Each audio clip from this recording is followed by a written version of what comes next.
Farmacias Medicity, la cadena de farmacias más grande del país, ahora llega a tu casa.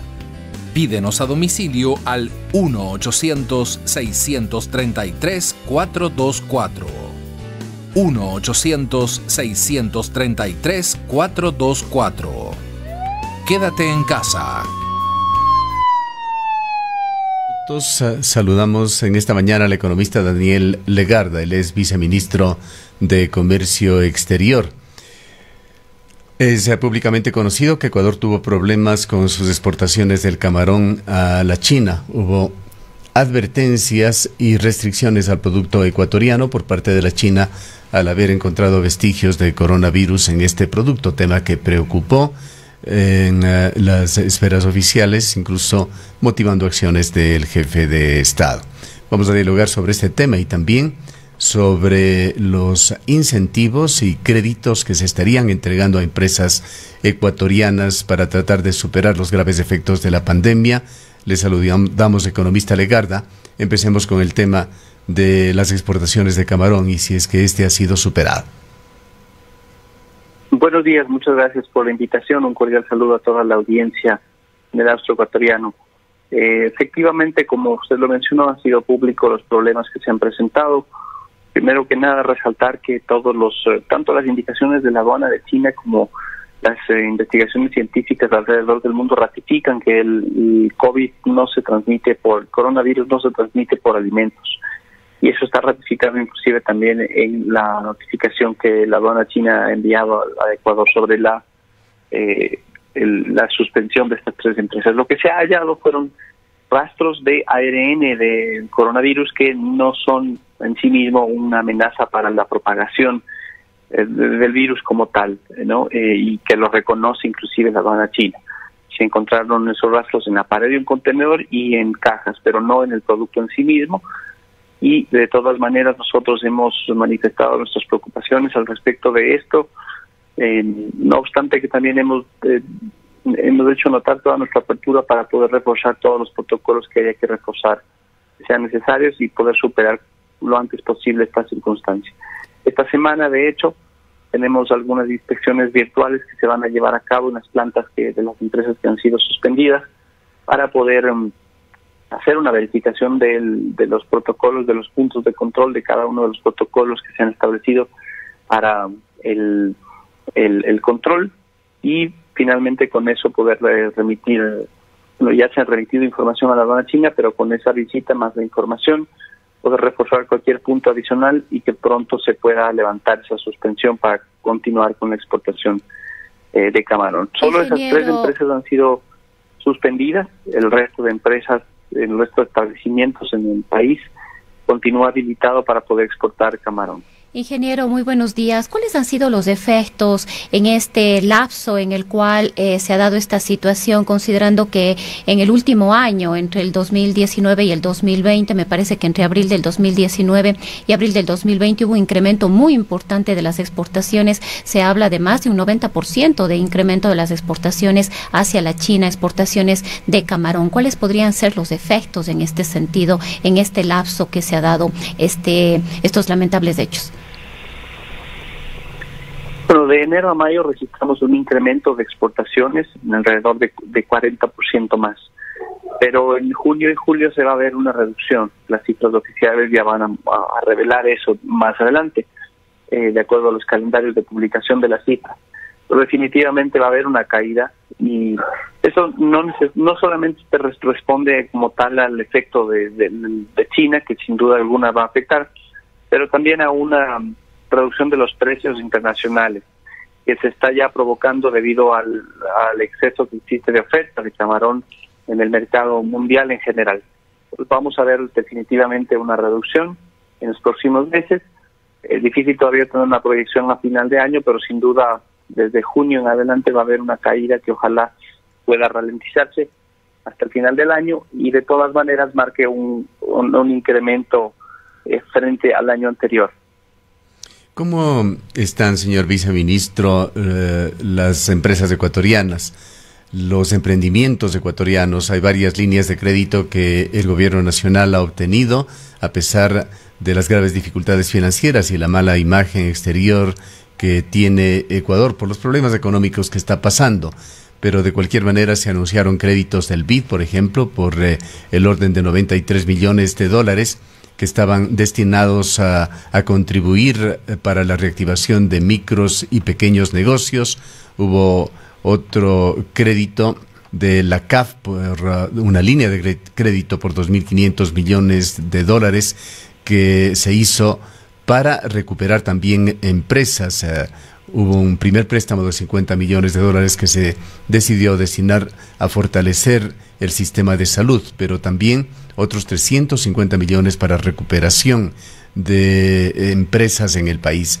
¿Cómo se han concretado estos programas? ¿A través de qué mecanismos pueden los productores ecuatorianos, los emprendedores ecuatorianos acceder a créditos o algún tipo de ventaja para poder recuperarse? Bueno, efectivamente el principal problema de la pandemia ha sido la liquidez desde el punto de vista del sector privado y productivo, ¿no? El cierre de las empresas, la reducción de actividades ha sido sin duda afectado el normal curso de las acciones y esto se ha trasladado a un problema de liquidez. En ese sentido, todos los recursos que puedan canalizarse para créditos blandos y recuperación del sector siempre van a ser bienvenidos.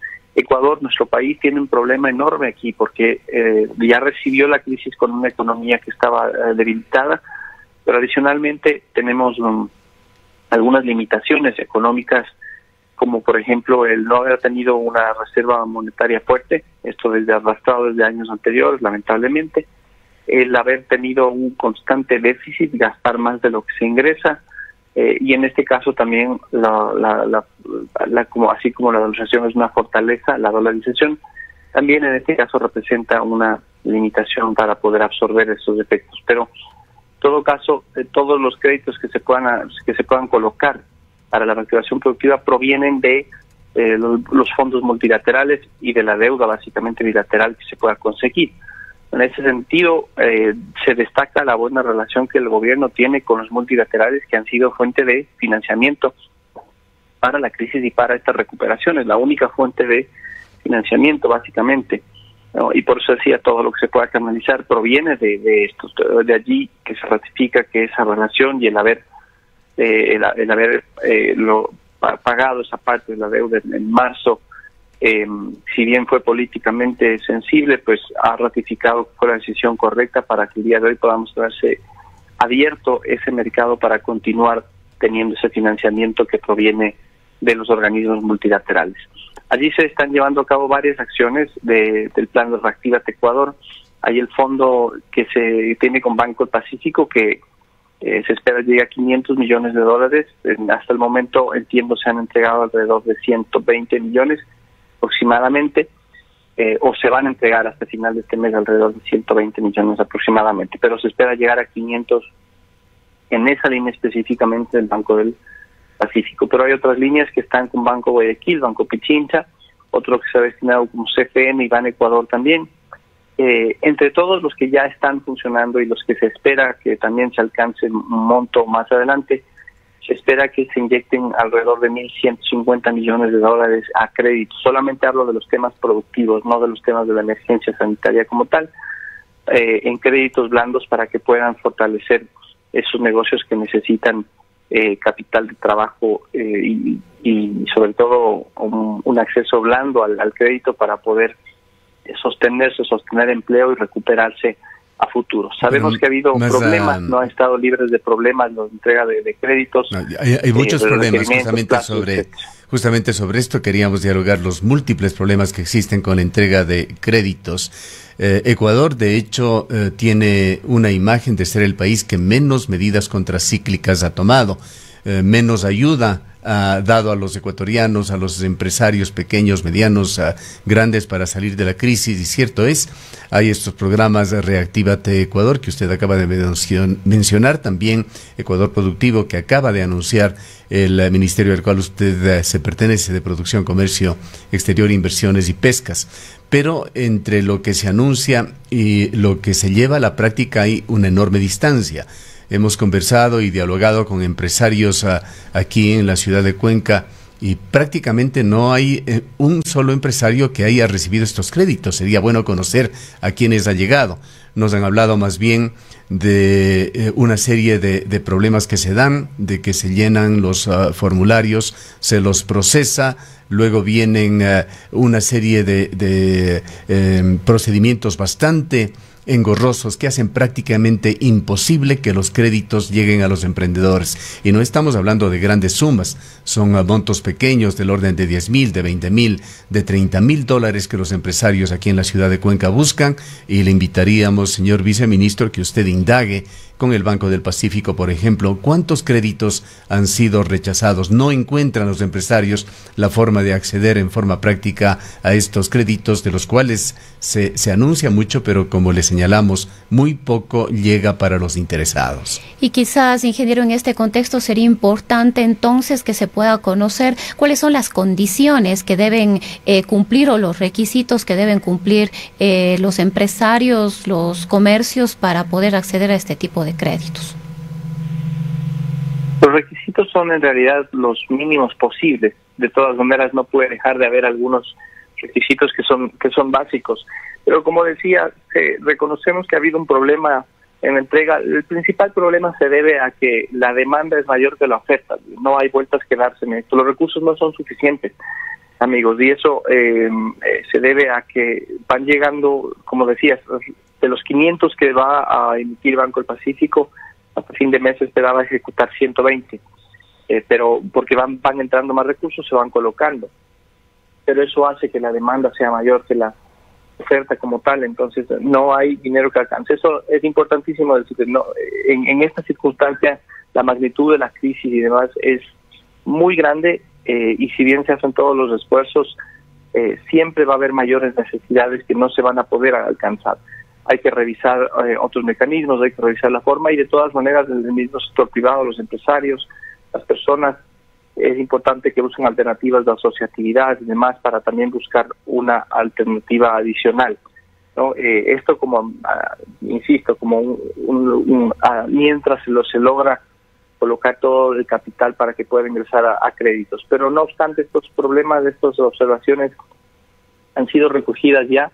No es el caso particular de mi viceministerio el que tiene a cargo esto, es el ministerio en particular, sino el banco y la Junta de Regulación Monetaria y Financiera, pero nosotros como Ministerio de la Producción hemos recogido las observaciones y trasladado. Hemos mantenido, la semana anterior mantuvimos otra reunión con Banco del Pacífico para verificar estos temas, los puntos de entrega.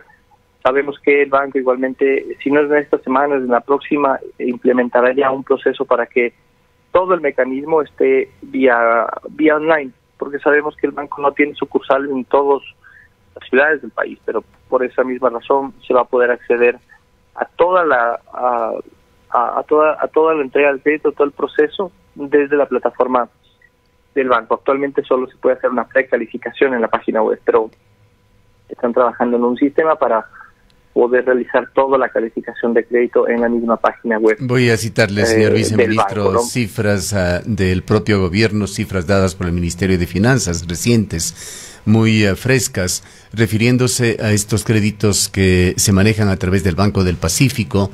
Un 66% de ellos han sido entregados a productores de Guayas y Pichincha, es decir, 2/3 de los créditos han ido a Guayas y Pichincha, y el resto a lo que queda del país. Siempre esta grave asimetría que se presenta por el centralismo o por los polos de desarrollo más grandes del país, pero esto no quiere decir que el resto del país no necesite. Hay múltiples pedidos, le reiteramos, de aquí de la ciudad de Cuenca que no son atendidos. Algo tiene que hacerse para descentralizar y repartir de una mejor manera por lo menos estas posibilidades, que no es siquiera dinero subsidiado o regalado, son créditos que los productores tendrán que devolverlo, pero que requieren ahora en la mayoría de los casos para no cerrar sus empresas. Así es, tiene que ser, va a llegar a todos los que se necesiten, bueno, con esa consideración de que la demanda siempre va a ser mayor que la oferta, como he mencionado, pero no hay una consideración aquí de acaparamiento o de Al contrario, se busca la mejor forma para que pueda haber una llegada a todos los rincones del país. También hay ejemplos de que llegan y en la misma provincia de las cifras del reitero y son cifras del Ministerio de Finanzas, las cifras dicen lo contrario. 2/3 de los créditos Guayaquil y Quito, y se supone que la diferencia será para el resto del país. No revisaron las cifras del Ministerio de Finanzas, pero como usted bien menciona, el mayor volumen de actividad se concentra allí. Las cifras reflejan de alguna forma esto. Esto no quiere decir, yo le invito a ver las cifras más bien, porque esto no quiere decir que no se estén entregando créditos allí. Seguramente hay créditos que sí se están entregando, tenemos problemas, como he reconocido, y que se dan por las razones que he explicado, y con las autoridades intentan solventar cuanto antes esto, con finanzas sobre todo, y con los bancos, que son los canales directos para poder mejorar estos créditos para que puedan otorgarse con la mayor facilidad del caso. Pero recogido su comentario, y al igual que de otras provincias en las cuales hemos estado conversando con sus autoridades. Y hay otros, si me permite, Rosana, y hay otros problemas, ingeniero Legarda. Hemos expuesto públicamente, tras el cierre de una emisora filial, Ondas Azuayas, que lo hizo por una deuda de varias decenas de miles de dólares que el gobierno nacional, el Consejo Nacional Electoral y varios ministerios tienen con esta emisora, ha cerrado una segunda emisora en Cuenca, Radio Splendid, también por las mismas razones, decenas de miles de dólares que comprometió el gobierno nacional a través de estas instituciones. Y es no solamente el CNE, hay varias empresas del Estado y ministerios que utilizaron los servicios publicitarios de estos medios y no pagan. Ahí están, me parece que es más de 20 millones de dólares que afectan directamente al sector microempresarial, porque son microempresas las radios en el país, que no se soluciona y nadie habla siquiera de esto. Y está por otra parte otro problema que afecta a importantes empresas de aquí, del austroecuatoriano, que es buena esta oportunidad, señor viceministro, para ponerle en su conocimiento y para que ojalá se den soluciones. El gobierno adeuda actualmente a los exportadores, que son muy pocos en la provincia de La Suay y muy importantes en cuanto al equilibrio económico que se mantiene en esta zona del país, varios millones de dólares por drawbacks y otros mecanismos, entre ellos compensaciones por el retiro de las preferencias arancelarias que otorgaba Estados Unidos. Y la única respuesta que se recibe en el un caso desde el CNE o desde el Ministerio de Finanzas, y en el otro desde el Ministerio de Finanzas con respecto a drawbacks y preferencias arancelarias, es tan simple como que no hay presupuesto, pero no se vislumbra ninguna solución. No puedo darle una respuesta sobre el primer tema porque no es mi campo. Soy el viceministro de Comercio Exterior y si bien recojo su problema, lamento no poder darle una solución más profunda al tema. Lo que sí puedo decirle, la situación es compleja para todo el país. No solo lo es para el segmento de radio o para las MIPYMES. La situación es complejísima para todo el país, para la economía de todo el país. Estamos recibiendo un shock, un complejo golpe económico sin dimensiones, que no había sido registrado en el país antes. Las acreencias del Estado no terminan de salir. El Estado le debe plata a todo el mundo. Esto se da en parte por la crisis, evidentemente, porque se ha generado una reducción muy fuerte de ingresos, pero por otro lado también hay que entender como ciudadanos, y valga la reflexión de esto, hemos creado un Estado durante ya mucho tiempo que está sobredimensionado, ¿sí? Que tiene más capacidades de las que le corresponden y no le alcanza el dinero para cubrir todas esas obligaciones. Le exigimos por el lado del IES, le exigimos por el lado de proveedores, le exigimos por el lado de todo lado. Eso simplemente es insostenible, no solo por hoy, no solo por la crisis, es insostenible a futuro. Entonces, no tengo una respuesta inmediata para su pregunta, su solicitud, como no la tiene seguramente usted, pero sí vale la reflexión de hacernos de aquí a futuro. Hay que recuperar los ingresos una vez que esta situación mejore a nivel global. La reducción de las ventas, el lucro cesante de las ventas ha significado cerca de 20,000 millones de dólares menos de circulación en la economía, y eso al Estado le ha significado alrededor de 2,000 millones de dólares menos en recaudación de impuestos. Eso significa también retrasos para el pago. Está clarísimo que es una limitación enorme y un problema que no se puede solventar de la noche a la mañana. Si a eso le sumamos, como yo he mencionado, el hecho de que Ecuador venía sin una reserva internacional, con déficit más grandes, o sea, déficit acumulados, porque se ha gastado más allá que los ingresos, ¿no es cierto?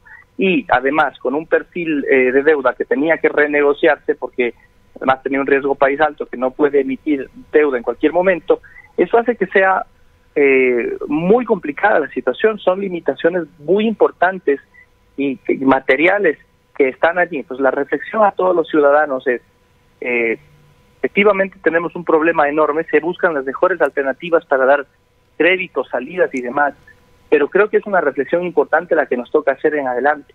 No podemos crear otra vez, y esto le queda, bueno, para lograr solventar lo que resta del gobierno en estos 10 meses, pero también para el siguiente. El próximo candidato que ofrezca que el Estado va a hacer todo, que el gobierno va a hacer todo y que va a poner toda la plata y que va a poner el subsidio y todo por acá, eso no es sostenible y no es creíble tampoco. La reflexión para el ciudadano, por lo tanto, y le habla a alguien que hasta hace 4 meses estaba del lado privado. Yo entré al sector público para dar mi grano de arena en relación a los temas que conozco, que son comercio exterior y demás.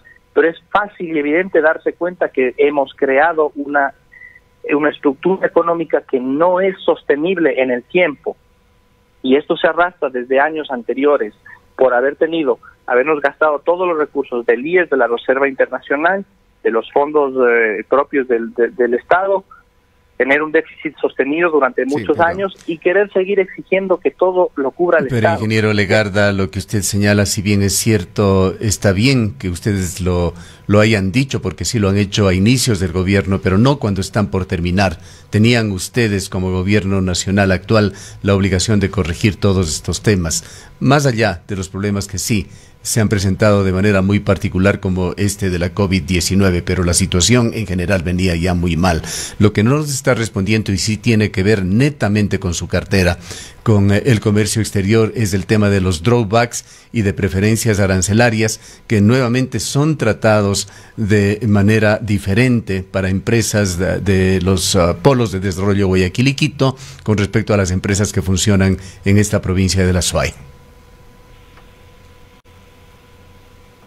El drawback, o los que ustedes mencionan de devolución simplificada de impuestos, es un mecanismo que se implementó en la última ley de simplicidad y progresividad tributaria aprobada en diciembre, y que estamos trabajando para encontrar el mecanismo de financiamiento del mismo. Sucede el mismo problema. Voluntad existe, tenemos armado inclusive el mecanismo, lo que no existe son la cobertura de los recursos. Así es que el bottom line de eso resulta en el mismo problema, que estamos buscando la forma de devolverlo.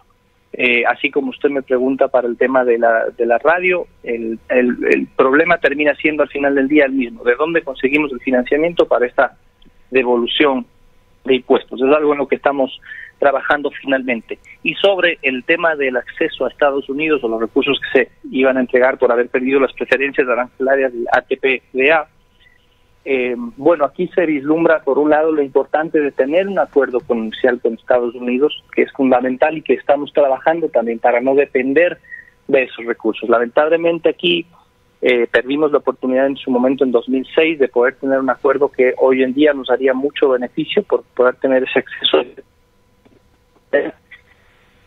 de un mercado, de un acceso a un mercado enorme, y además para haber podido desarrollar otros sectores de exportación que necesitamos más que nunca hoy en día.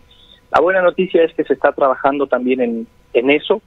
Continuamos trabajando en la agenda comercial mientras se ha desarrollado las restricciones, la pandemia en general. Si bien al inicio tuvimos que todo el enfoque dedicarlo a la atención de la emergencia, no hemos dejado de preocuparnos y hemos estado también llevando a cabo acciones para continuar la agenda comercial del Ecuador.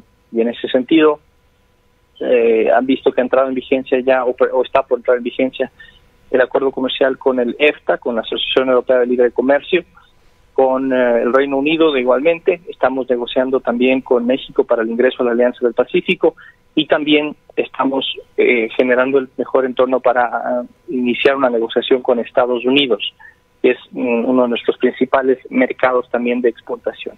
Esto necesita el país, es complemento a lo que he mencionado antes y lo que usted también ha mencionado de toda la crisis y las restricciones que se generan a nivel interno en la economía, y el haber dependido durante mucho tiempo de lo que haga o deje de hacer el gobierno central simplemente no es sostenible. y sin tener todas las respuestas para este aspecto, una de las respuestas que definitivamente sí son alternativa para lograr una economía más sostenible en el tiempo, es lograr aperturar más mercados para que dependamos mucho más, por ejemplo, de nuestros exportadores o de nuevos exportadores o de actividades productivas que se vinculen con el mundo exterior y de inversión que llegue al país, es decir, del sector privado, en vez de dejar de depender tanto de lo que haga o deje de hacer el sector público. Esa es la forma de poder generar una economía más sostenible, que no se hace de un día para el otro, evidentemente, tampoco es que se sostiene esto de un día para el otro, pero sí es algo que se puede construir en el tiempo para lograr amortiguar estos efectos negativos que se dan cuando se tiene una crisis como la que estamos teniendo, que, insisto, no tiene precedentes. Bien, queremos agradecerle. No sé si Rosana, sí, yo quería volver al tema de los créditos, que es una de las preocupaciones que hay acá, precisamente por las dificultades de acceso.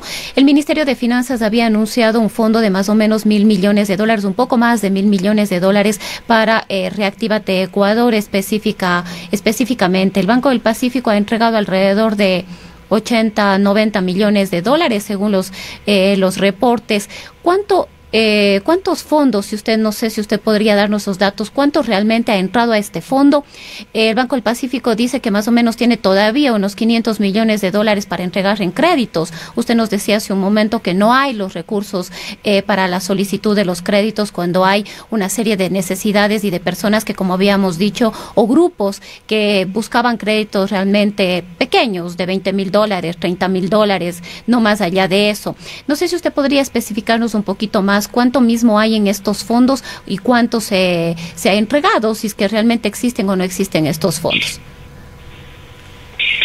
No tengo el detalle a la mano, lamentablemente, no es parte de mi agenda particularmente esto, pero lo que puedo mencionarle es Banco del Pacífico hasta fin de mes esperaba entregar alrededor de 120 millones del total de la cartera de Reactívate Ecuador, que espera que sea de 500 millones. Esos 500 millones se van a canalizar en un periodo de tiempo, a medida que vayan ingresando los recursos que se están generando del pago de multilaterales y de otros recursos que se consiguen finalmente también desde el exterior. Permítame aportarle, señor viceministro, con una cifra. Le estoy dando cifras del Ministerio de Finanzas. Podrían estar desactualizadas en 8 días quizá, pero el monto de las operaciones que ha llevado adelante el Banco del Pacífico llega apenas a 6,3 millones de dólares.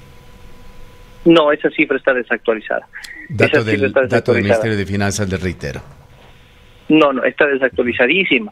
De hecho, su colega me está diciendo que llegaban 80 y más o menos por ahí es la cifra que se revisó hasta hace 2 semanas aproximadamente, que estaban cerca de 80 millones. Pero se esperaba que hasta finales de este mes esas cifras lleguen alrededor de 120 millones de dólares. Es posible que hayan variado. La cifra que le estoy dando, para ser muy específico, viene de un informe del 11 de junio. En estos días podría haber variado, no sé si en esa cantidad, pero el 11 de junio reportaba el Banco del Pacífico 6,3 millones del total de créditos entregados. No, esa cifra ya aumentó, definitivamente no es la correcta. Estamos en la última revisión que se hizo con la reunión que mantuvimos con ellos, cercanos a los 80, y se esperaba, el objetivo para finales de este mes era colocar entre 100 y 120 millones. Pero el crédito que va a canalizar esa institución, insisto, son 500 en total, que esperamos se puedan dar lo antes posible. En solicitudes de créditos, es decir, la necesidad, habían ya alrededor de 400 y pico millones de dólares, porque claro, hay una necesidad muy grande, evidentemente que es así, pero todavía no se han podido canalizar todos los recursos. Esa ha sido parte de la limitación y ya las autoridades de finanzas están trabajando en solventar ese problema para que efectivamente se pueda ejecutar los créditos que han sido necesarios para el sector productivo, particularmente para el sector de MIPYMES en el país. Bien, muchas gracias, señor viceministro. Esperemos que estas, que son excelentes intenciones, pero que poco se plasman en la práctica, realmente mejoren. Primero, en cuanto a una descentralización, no puede seguir siendo que los 2/3 de los recursos que destinan a la recuperación del país se queden en 2 ciudades y el resto reciba simplemente lo que quede. y que también estos programas se los utilice más como propaganda. A veces suena como vender humo, pues aparentemente se está haciendo mucho por la recuperación económica del país, pero en la práctica, por una serie de dificultades, justificables o no, muy poco lo que se logra. Gracias, señor viceministro. Es el economista Daniel Legarda, viceministro de Comercio Exterior, a quien agradecemos por habernos atendido en esta mañana. En el Ecaustro, desde hace 20 años, trabajamos día a día para generar la energía que tú necesitas. Hoy, renovamos nuestro compromiso de servir a la región y al país, generando desarrollo con conciencia y conservación ambiental, y siempre mirando al futuro. El Ecaustro es